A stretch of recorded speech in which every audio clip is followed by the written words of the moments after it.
Hello बच्चों, आज हम हिंदी का 16 लेसन करने जा रहे हैं जिसका नाम है रीढ़ की हड्डी। इसके जो लेखक हैं वो है जगदीश चंद्र माथुर।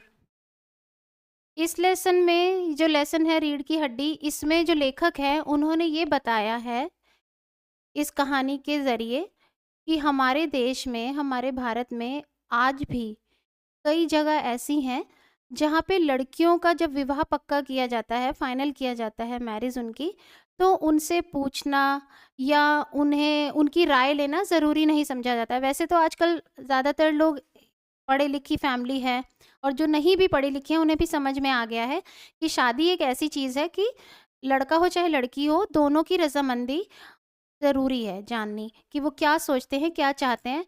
बट कुछ टाइम पहले ऐसा था और आज भी कुछ पिछड़े इलाकों में ऐसा है कि लड़की की रजामंदी मायने नहीं रखती। पेरेंट्स बस ये देखते हैं कि ठीक है लड़का अच्छा है, उन्हें अच्छा लगना चाहिए और कमा रहा है, बस उनके लिए इतना ही काफ़ी होता है। चलिए कंटिन्यू करते हैं।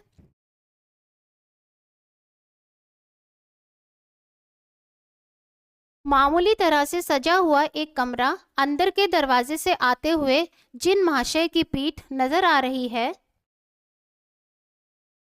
वे अधेड़ उम्र के मालूम होते हैं। अंदर के दरवाजे से आते हुए जिन महाशय की पीठ नजर आ रही है वे अंधेड़ उम्र के मालूम होते हैं। एक तख्त के पकड़े हुए पीछे की ओर चलते चलते कमरे में आते हैं। तख्त का दूसरा सिरा उनके नौकर ने पकड़ रखा है। बाबू, अबे धीरे धीरे चल। जो बाबू हैं, जो जिनका जिनका महाशय की तरह बताया जा रहा है, वो बोलते हैं धीरे धीरे चल, अब तख्त को उधर मोड़ दे, उधर, बस बस। नौकर, बिछा दो साहब। बाबू जरा तेज आवाज में, और क्या करेगा, परमात्मा के यहाँ अक्ल बट रही थी तो तू देर से पहुंचा था क्या। बिछा दूं साहब। और ये पसीना किस लिए बहाया है। नौकर तख्त बिछाता है। बाबू हंसता क्यों है। अबे हमने भी जवानी में कसरतें की हैं।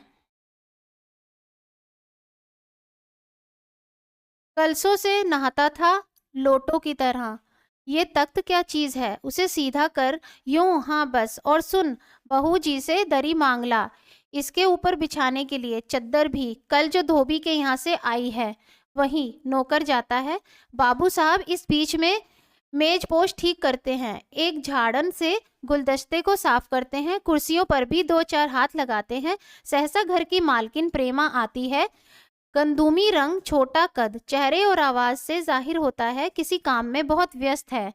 उनके पीछे पीछे भीगी बिल्ली की तरह नौकर आ रहा है, खाली हाथ। बाबू साहब, राम स्वरूप दोनों तरफ देखने लगते हैं। प्रेमा, प्रेमा जो है वो राम स्वरूप की पत्नी है। मैं कहती हूँ तुम्हें इस वक्त धोती की क्या जरूरत पड़ गई, एक तो वैसे ही जल्दी जल्दी में। राम स्वरूप, धोती। प्रेमा, हाँ अभी तो बदल बदल कर आए हो और फिर ना जाने किस लिए। राम स्वरूप कहता है, लेकिन तुमसे धोती मांगी किसने। प्रेमा, यही तो कह रहा था रत्न। रत्न जो है वो नौकर का नाम है। राम स्वरूप, क्यों बेरत्न, तेरे कानों में डांट लगी है क्या। मैंने कहा था धोबी के यहाँ से जो चद्दर आई है उसे मांग ला। अब तेरे लिए दूसरा दिमाग कहाँ से लाऊं, उल्लू कहीं का। प्रेमा, अच्छा जा, पूजा वाली कोठरी में लकड़ी के बक्से के ऊपर धुले हुए कपड़े रखे हैं ना, उन्हीं में से एक चद्दर उठा ला। रत्न, और दरी। प्रेमा, दरी भी यही तो रखी है कोने में, वह पड़ी तो है। राम स्वरूप दरी उठाते हुए, और बीबी जी के कमरे में से हारमोनियम उठा ला, और सितार भी, जल्दी जा। रत्न जाता है। पति पत्नी तख्त पर दरी बिछाते हैं। प्रेमा, लेकिन वह तुम्हारी लाडली बेटी तो मुंह फुलाए पड़ी है। राम स्वरूप, मुंह फुलाए, और तुम उसकी माँ, किस मर्ज की दवा हो। जैसे तैसे करके तो वे लोग पकड़ में आए हैं। अब तुम्हारी बेवकूफ़ी से सारी मेहनत बेकार हो जाए तो मुझे दोष मत देना। प्रेमा, तो मैं ही क्या करूं, सारे जत्न करके तो हार गई। तुम्ही ने उसे पढ़ा लिखा कर इतना सिर चढ़ा रखा है। पहले के लोग क्या सोचते थे, और कई गांव में आज भी ये है कि अगर आपने लड़की को पढ़ा लिखा ज्यादा दिया तो वो अपनी मनमानी चलाएगी। उनकी सोच ही ये थी कि लड़के को पढ़ाया जाए क्योंकि लड़का उनका वंश चलाता है, लड़के को बाहर जाके नौकरी करनी है। लड़का हर जगह जा सकता है, दिन में, रात में, कहीं भी, लेकिन लड़की तो नहीं जा सकती। लड़की का काम सिर्फ़ एक ही है, उसे घर सँभालना है, उसको बच्चे सँभालने हैं और उसको अगर पढ़ना भी है तो एक थोड़ी बहुत पढ़ाई कर ले कि लिखना और पढ़ना सीख जाए।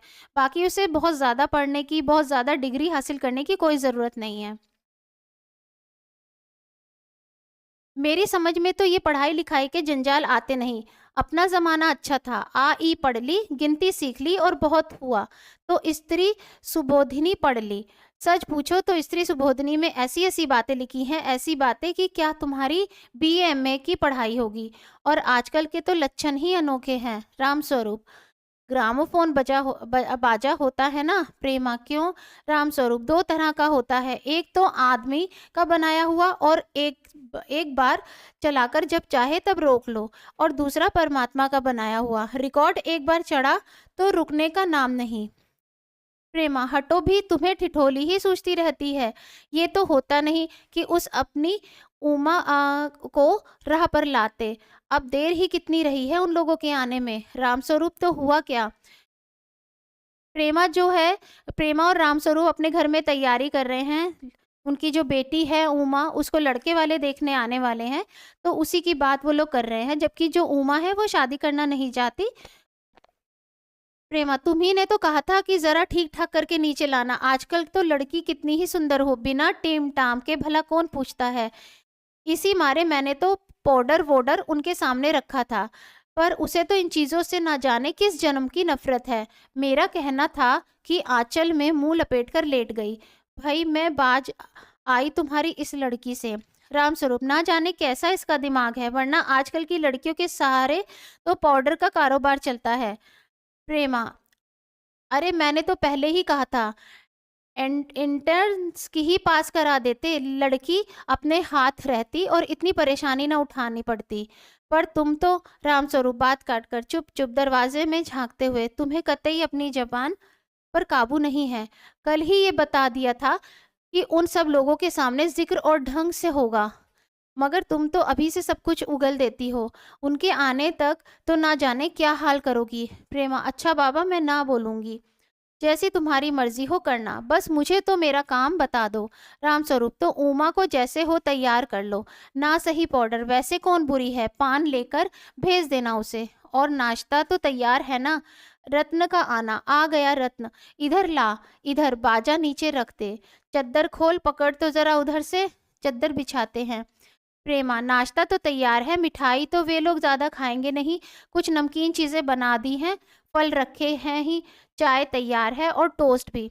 मगर हाँ, मक्खन, मक्खन तो आया ही नहीं। रामस्वरूप, क्या कहा? मक्खन नहीं आया? तुम्हें भी किस वक्त याद आई है? जितना हो कि मक्खन वाले की दुकान दूर है, जानती हो कि मक्खन वाले की दुकान दूर है, पर तुम्हें तो ठीक वक्त पर कोई बात सूझती ही नहीं। अब बताओ, रत्न मक्खन लाए कि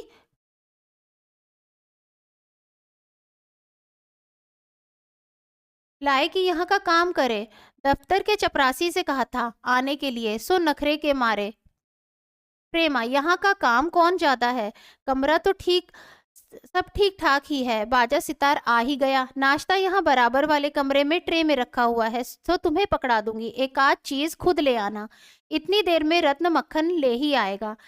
2 आदमी ही तो हैं। रामस्वरूप, हाँ, एक तो बाबू गोपाल प्रसाद और दूसरा खुद लड़का है। देखो, उमा से कह देना कि जरा करीने से आए। ये लोग जरा ऐसे ही हैं, गुस्सा तो मुझे बहुत आता है इनके दकियानूसी ख्यालों पर। खुद पढ़े लिखे हैं, वकील हैं, सभा सोसाइटियों में जाते हैं, मगर लड़की चाहते हैं ऐसी कि ज्यादा पढ़ी लिखी ना हो। पहले के लोग ये सोचते थे, खुद वो कितने भी अच्छे घर से हों, वकील हों, डॉक्टर हों, लेकिन उन्हें घरेलू लड़की चाहिए। आप लोगों ने सुना होगा, कई बार, आज भी, आज की डेट में भी कई लोग रिश्ता किसी को लेने के लिए बताते हैं या देखने के लिए बोलते हैं, तो ये बोलते हैं कि हमें ज़्यादा पढ़ी लिखी लड़की नहीं चाहिए। हाँ, बस थोड़ी पढ़ी लिखी हो, अनपढ़ ना हो, बट हमें ज़्यादा पढ़ी लिखी नहीं चाहिए, हमें घरेलू लड़की चाहिए। घरेलू से उनका मतलब होता है ज़्यादा बोले नहीं, ज़्यादा चू चपड़ नहीं करे, चुपचाप घर का काम करे, घर में रहे, ज़्यादा किसी भी काम में दखल अंदाजी नहीं करे, किसी भी काम में अगर कोई भी बाहर की बात हो रही है तो उसमें अपनी राय नहीं दे पाए। प्रेमा और लड़का रामस्वरूप, बताया तो था तुम्हें, बाप शेर है तो लड़का सवा शेर। बीएससी के बाद लखनऊ में ही तो पढ़ता है, मेडिकल कॉलेज में। कहता है कि शादी का सवाल दूसरा है, तालीम का दूसरा। क्या करूं, मजबूरी है। मतलब अपना है, वरना इन लड़कों को, इनके बापों को ऐसे कोरी कोरी सुनाता कि ये भी। रत्न, जो अब तक दरवाजे के पास चुपचाप खड़ा हुआ था, जल्दी जल्दी, बाबूजी बाबूजी। रामस्वरूप, क्या है। रत्न, कोई आते हैं। रामस्वरूप दरवाजे से बाहर झांककर जल्दी मुंह अंदर करते हुए, अरे ए प्रेमा, वे आ भी गए। नौकर पर जरा नजर पड़ते ही, अरे तू यहीं खड़ा है बेवकूफ, गया नहीं मक्खन लाने। सब चौपट कर दिया। अबे इधर से नहीं, अंदर के दरवाजे से जा। नौकर अंदर से जाता है, और तुम्हें जल्दी करो प्रेमा, उमा को समझा देना, थोड़ा सा गा देगी। प्रेमा जल्दी से अंदर की तरफ आती है, उसकी धोती जमीन पर रखे हुए बाजे से अटक जाती है। प्रेमा, ओ ये बाजा, ये वह नीचे ही रख गया कमबख्त। रामस्वरूप, तुम जाओ, मैं रखे देता हूँ जल्दी। प्रेमा जाती है। बाबू रामस्वरूप बाजा उठाकर रखते हैं। किवाड़ों पर दस्तक। रामस्वरूप, हाँ हाँ हाँ, आइए आइए, हाँ हाँ हाँ, हंसते हुए उनके उनको वेलकम करते हैं। बाबू गोपाल प्रसाद और उनके लड़के शंकर का आना, आंखों में लोग चतुराई टपकती है। आवाज से मामूली होता है, मालूम होता है कि काफी अनुभवी और फितरती महाशय हैं। उनका लड़का कुछ खिस निपोरने वाले नौजवानों में से एक है। आवाज पतली है और खिसियाहट भरी, झुकी कमर इनकी खासियत है। रामस्वरूप अपने दोनों हाथ मिलाते हुए, हाँ हाँ, इधर तशरीफ लाइए, इधर। बाबू गोपाल प्रसाद बैठते हैं, मगर बेत गिर पड़ता है। रामस्वरूप, ये बेत लाइए, मुझे दीजिए। कोने में रख देते हैं, सब बैठते हैं। हाँ हाँ, मकान ढूंढने में तकलीफ तो नहीं हुई। ओम प्रसाद खंखार कर, नहीं, टांगे वाला जानता था, और फिर हमें तो यहाँ आना ही था, रास्ता मिलता कैसे नहीं। रामस्वरूप, हाँ हाँ, ये तो आपकी बड़ी मेहरबानी है, मैंने आपको तकलीफ तो दी। गो प्रसाद, अरे नहीं साहब, जैसा मेरा काम वैसा आपका काम, आखिर लड़के की शादी तो करनी ही है। बल्कि यूँ कहिए कि मैंने आपके लिए खासी परेशानी कर दी। रामस्वरूप, हाँ हाँ हाँ, हंसते हुए, ये लीजिए, आप तो मुझे कांटों में घसीटने लगे, हम तो आपके सेवक ही हैं। थोड़ी देर बाद लड़के की ओर मुखातिब होकर, और कहिए शंकर बाबू। शंकर जो है वो उस आदमी के लड़के का नाम है। कितने दिनों की छुट्टियां हैं। शंकर जी, कॉलेज की तो छुट्टियां नहीं है, वीकेंड में चला आया था। रामस्वरूप, आपके कोर्स खत्म होने में तो अब साल भर रह गया होगा। शंकर जी, यही कुछ साल 2 साल। रामस्वरूप, साल 2 साल। शंकर, हाँ हाँ जी, एक आध साल का मार्जिन रखता हूँ। और गोप्रसाद, बात यह है साहब कि ये शंकर 1 साल बीमार हो गया था। क्या बताएं, इन लोगों को इसी उम्र में सारी बीमारियां सताती हैं। एक हमारा जमाना था कि स्कूल से आकर दर्जनों कचौड़ियां उड़ा जाते थे, मगर फिर जो खाना खाने बैठते तो वैसे की वैसी ही भूख। रामस्वरूप, कचौड़ियां भी तो उस जमाने में पैसे की 2 आती थी। और गौ प्रसाद, जनाब, ये हाल था कि 4 पैसे में ढेर सी बालाई आती थी, और अकेले 2 आने की हजम करने की ताकत थी। अकेले, और अब तो बहुतेरे खेल वगैरह भी होते हैं स्कूलों में। अब तब ना कोई वॉलीबॉल जानता था, ना टेनिस, ना बैडमिंटन, बस कभी हॉकी या क्रिकेट कुछ लोग खेला करते थे। मगर मजाल है कि कोई कह जाए कि ये लड़का कमजोर है। शंकर और रामस्वरूप किसे निपोड़ते हैं। रामस्वरूप, जी हाँ जी हाँ, उस जमाने की बात ही दूसरी थी। गोप्रसाद जोशीली आवाज में, और पढ़ाई का ये हाल था कि एक बार कुर्सी पर बैठे कि 12 घंटे की सिटिंग हो गई।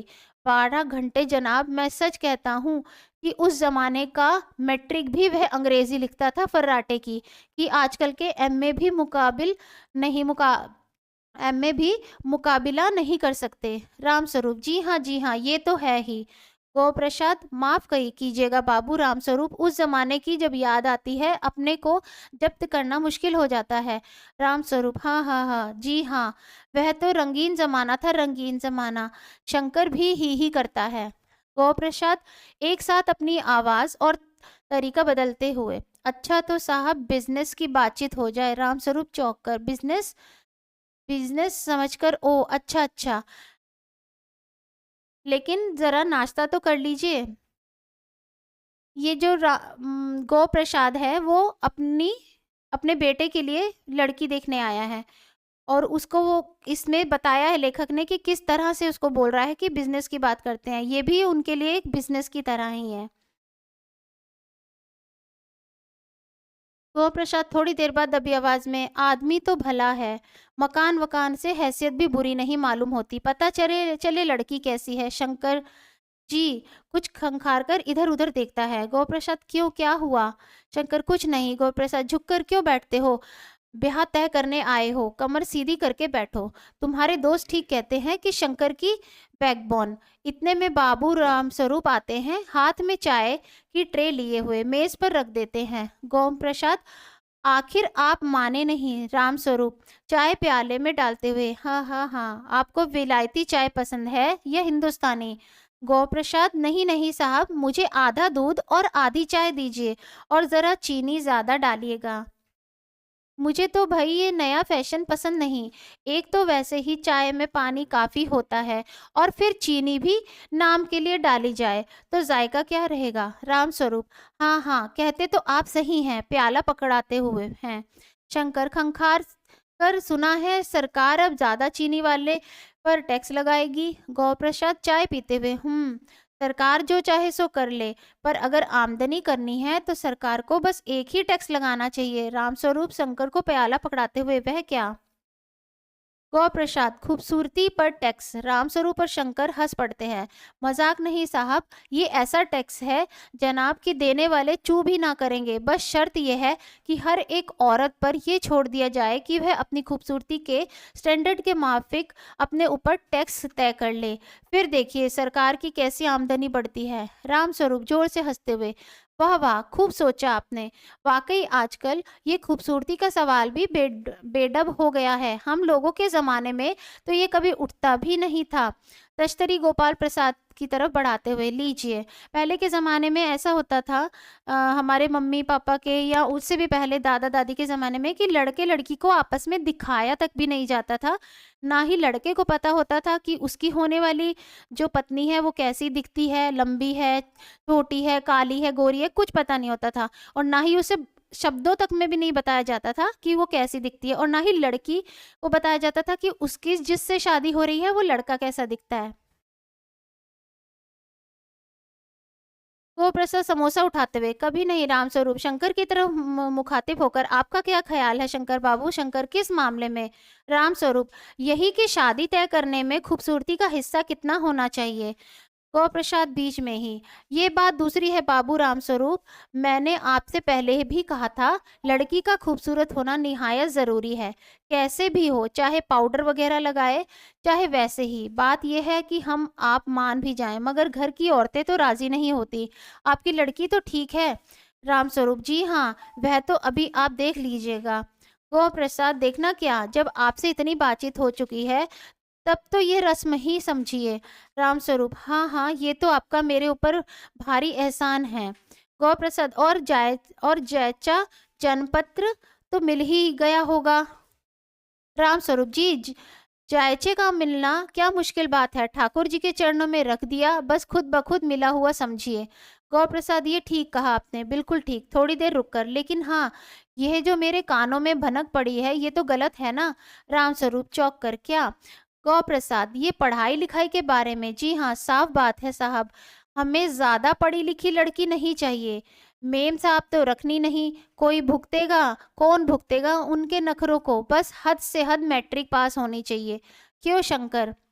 यहाँ पे आपने देखा लेखक ने बताया कि कैसी सोच थी लोगों की, कि उन्हें सिर्फ थोड़ी सी पढ़ी लिखी लड़की चाहिए, कि बस वो अनपढ़ ना हो, बाकी उन्हें ज्यादा पढ़ी लिखी नहीं चाहिए। ज्यादा पढ़ी लिखी लड़की को वो समझते थे कि वो हमारे सिर पर चढ़ जाएगी, वो अपने आप को किसी से कम नहीं समझेगी, घर वालों को इज्जत नहीं देगी, प्यार नहीं देगी, यही इनकी सोच थी।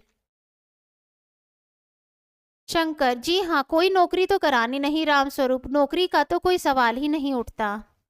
गौर प्रसाद और क्या साहब, देखिए कुछ लोग मुझसे कहते हैं कि जब आप अपने लड़के को बीए तक पढ़ाया है तब उनकी बहुएं भी ग्रेजुएट लीजिए। भला पूछिए इन अक्ल के ठेकेदारों से कि क्या लड़कों की पढ़ाई और लड़कियों की पढ़ाई एक बात है? अरे मर्दों का काम तो है ही पढ़ना और काबिल होना। अगर औरतें भी वही करने लगी, अंग्रेजी अखबार पढ़ने लगी और पॉलिटिक्स वगैरह पर बहस करने लगी, तब तो हो चुकी गृहस्थी। जनाब, मोर के पंख होते हैं, मोरनी के नहीं। शेर के बाल होते हैं, शेरनी के नहीं। रामस्वरूप, जी हाँ, और मर्द के दाढ़ी होती है, औरत के नहीं। और ये लोग हंसने लग जाते हैं। शंकर भी हंसता है, मगर गोपाल प्रसाद गंभीर हो जाते हैं। गौ प्रसाद, हाँ हाँ, वह भी सही है। कहने का मतलब ये है कि कुछ बातें दुनिया में ऐसी हैं जो सिर्फ मर्दों के लिए हैं, और ऊंची तालीम भी ऐसी चीजों में से एक है। रामस्वरूप शंकर से, चाय और लीजिए। शंकर, धन्यवाद, पी चुका। रामस्वरूप गोपाल प्रसाद से, आप? गौ प्रसाद, बस साहब, अब तो खत्म की ही कीजिए। रामस्वरूप, आपने तो कुछ खाया ही नहीं, चाय के साथ टोस्ट नहीं थे, क्या बताएं, वह मक्खन। गौ प्रसाद, नाश्ता ही तो करना था साहब, कोई पेट तो भरना था नहीं, और फिर टोस्ट वोस्ट तो खाता भी नहीं। रामस्वरूप हंसते हुए मेज को एक तरफ सरका देते हैं, फिर अंदर के दरवाजे की तरफ मुंह कर जरा जोर से, अरे जरा पान भिजवा देना, सिगरेट मंगवाऊं? गौ प्रसाद, जी नहीं। पान की तश्तरी हाथों में लिए उमा आती है। उमा जो है वो उनकी बेटी है रामस्वरूप की, जिन्हें वो लोग देखने आए हैं। सादगी के कपड़े, गर्दन झुकी हुई, बाबू गोपाल प्रसाद आंखें गड़ाकर और शंकर आंखें छिपाकर उसे ताक रहे हैं। रामस्वरूप, हाँ हाँ, यही है, आपकी लड़की है। लाओ बेटी, पान मुझे दो। उमा पान की तश्तरी अपने पिता की को देती है। उस समय उसका चेहरा ऊपर को उठ जाता है और नाक पर रखा हुआ सोने की रिम वाला चश्मा दिखता है। बाप बेटे चौंक उठते हैं। गोपाल प्रसाद और शंकर एक साथ, चश्मा? रामस्वरूप जरा सक पकाकर, जी वह पिछले महीने में इसकी आंखें दुखनी आ गई थी, सो कुछ दिनों के लिए चश्मा लगाना पड़ रहा है। गो प्रसाद, पढ़ाई वढ़ाई की वजह से तो नहीं है कुछ? रामस्वरूप, नहीं साहब, वह तो मैंने अर्ज किया ना। गौ प्रसाद, संतुष्ट होकर कुछ कोमल स्वर में, बैठो बेटी। रामस्वरूप, वहां बैठ जाओ उमा, उस तख्त पर, अपने बाजे बाजे के पास। उमा बैठती है। गौ प्रसाद, चाल में तो कुछ खराबी है नहीं, चेहरे पर भी छवि है। हाँ, कुछ गाना बजाना सीखा है? रामस्वरूप की बेटी जो उमा है, जो उन्हें देखने है, गौ प्रसाद और उसका बेटा, तो वो ये तक भी देख रहे हैं कि लड़की की चाल में कोई खराबी तो नहीं है। जैसे हम किसी शॉप में जाते हैं, कोई टॉय खरीदते हैं, कोई बैटरी वाला टॉय खरीदते हैं, तो हम उसको ऐसे नहीं लाते हैं। हम क्या करते हैं, उसको सेल लगाकर चलाकर देखते हैं कि टॉय चल रहा है, ऐसा तो नहीं है बैटरी वाला है तो घर ले जाएं और चलाएं तो चले ही नहीं। वही कुछ हाल लड़कियों के साथ भी होता था। रामस्वरूप, जी हाँ, सितार भी और बाजा भी। सुनाओ तो उमा, एकाध गीत सितार के साथ। उमा सितार उठाती है। थोड़ी देर बाद मीरा का मशहूर गीत मेरे तो गिरधर गोपाल दूसरों ना कोई गाना शुरू कर देती है। स्वर से जाहिर है कि गाने का अच्छा ज्ञान है। उसके स्वर में तल्लीनता आ जाती है, यहाँ तक कि उसका मस्तक उठ जाता है। उसकी आंखें शंकर की छेपती सी आंखों से मिल जाती हैं और वह गाते गाते एक साथ रुक जाती है।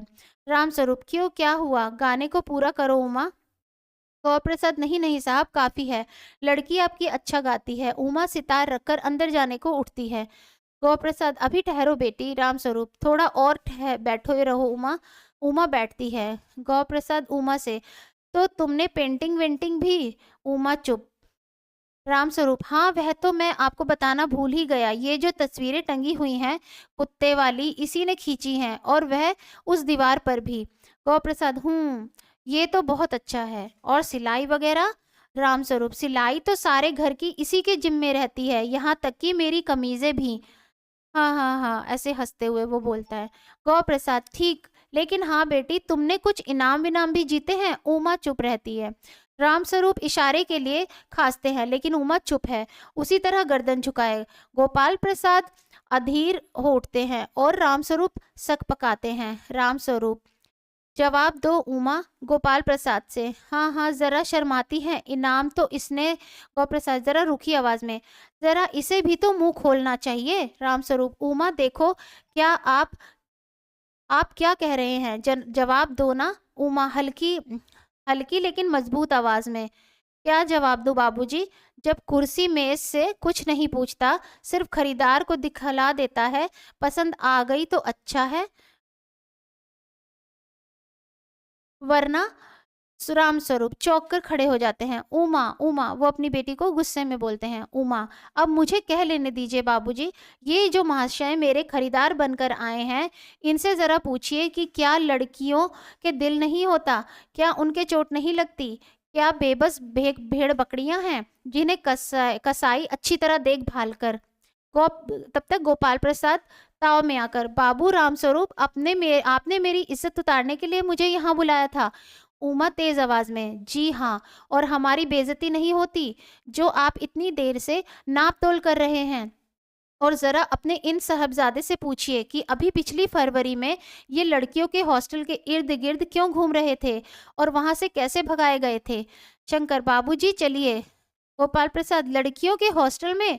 क्या तुम कॉलेज में पढ़ी हो? रामस्वरूप चुप।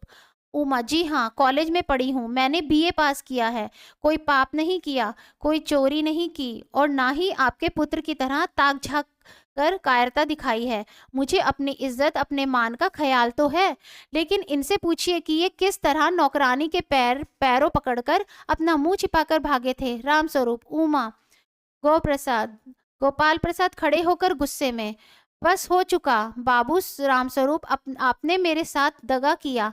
आपकी लड़की बीए पास है और आपने मुझसे कहा था कि सिर्फ मैट्रिक तक पढ़ी है। लाइए, मेरी छड़ी कहाँ है, मैं चलता हूँ। वैद ढूंढकर उठाते हैं। बीए पास, ओफो, गजब हो जाता, छूट का भी कुछ ठिकाना है। आओ बेटे चलो। दरवाजे की ओर बढ़ते हैं। उमा, जी हाँ, जाइए, जरूर चले जाइए, लेकिन घर जाकर जरा ये पता लगाइएगा कि आपके लाडले बेटे के रीढ़ की हड्डी भी है या नहीं, यानी बैकबोन, बैकबोन। उमा जो है वो गुस्से में उन्हें जाने के टाइम बोलती है, क्योंकि उसे अच्छा नहीं लग रहा है कि वो उसे देखने तो आए हैं, लेकिन इस तरह से मोल भाव कर रहे हैं, इस तरह से पूछ रहे हैं जैसे वाकई में कोई सामान या भेड़ बकरी को खरीदने आए हैं। प्रेमा, उमा, उमा रो रही है, ये सुनकर रामस्वरूप खड़े होते हैं। रत्न आता है। रत्न, बाबूजी, मक्खन। सब रत्न की तरफ देखते हैं और पर्दा गिरता है। तो ये कहानी पढ़ी आपने, सुनी, तो इससे क्या आपको समझ में आया? इसमें लेखक ने यही बताया है कि लड़कियों को कभी भी ये आज़ादी नहीं मिलती थी कि वो पढ़ाई लिखाई करें। अगर कुछ माँ बाप ये सोचते भी थे कि हमारी बेटी को पढ़ना चाहिए, अपने पाँव पे खड़े होना चाहिए, वो उनकी उनकी मन की बात अगर जान भी लेते थे, पढ़ा भी देते थे, लेकिन जो सोसाइटी में और लोग थे, जो लड़कों के पेरेंट्स होते थे, उनके नज़रिया यही होता था, उनके घर वालों का नज़रिया यही होता था कि हमें घरेलू लड़की चाहिए, हमें अनपढ़ नहीं चाहिए। भला अनपढ़ भी चलेगी, लेकिन थोड़ी बहुत पढ़ी लिखी हो, अगर पढ़ी लिखी हो, वो ज़्यादा पढ़ी लिखी नहीं हो। और नौकरी का तो सवाल ही नहीं उठता, आप कितने भी इंटेलिजेंट हैं, आप कितने भी पढ़े लिखे हैं, लेकिन उनकी सोच ये थी कि हम पत्नी की कमाई कैसे खा सकते हैं। उनकी मेल ईगो आती थी, वो ये नहीं समझ पाते थे कि पति पत्नी को एक दूसरे का पूरक कहते हैं। हमारी जो किसी भी उठाकर देखिए समाज में, और सब यही बोलते हैं कि जो पति पत्नी होते हैं वो जवानी से लेके बुढ़ापे तक एक दूसरे का सहारा होते हैं। तो जब एक दूसरे का सहारा होते हैं तो सिर्फ एक इस बात में क्यों ये हो जाता है कि पढ़ाई लिखाई को लेकर या नौकरी को लेकर आज भी कुछ घरों में ऐसा है कि नहीं, हमारी बहुएं या हमारी पत्नी नौकरी नहीं करनी चाहिए, हम उनके कमाए हुए पैसे कैसे खर्च कर सकते हैं। वो ये नहीं सोचते कि हमारे कमाए हुए पैसे भी तो वो खर्च करती है ना, क्योंकि अगर उनका पति हूँ तो वो भी तो मेरी पत्नी है, तो दोनों का फर्ज है कि दोनों एक दूसरे का सहारा बने। यही सब बातें इस लेखक ने इसमें बताई हैं। आप लोगों को समझ में आ गई होंगी। यहीं पे हम कहानी खत्म करते हैं, क्लास खत्म करते हैं। All the best.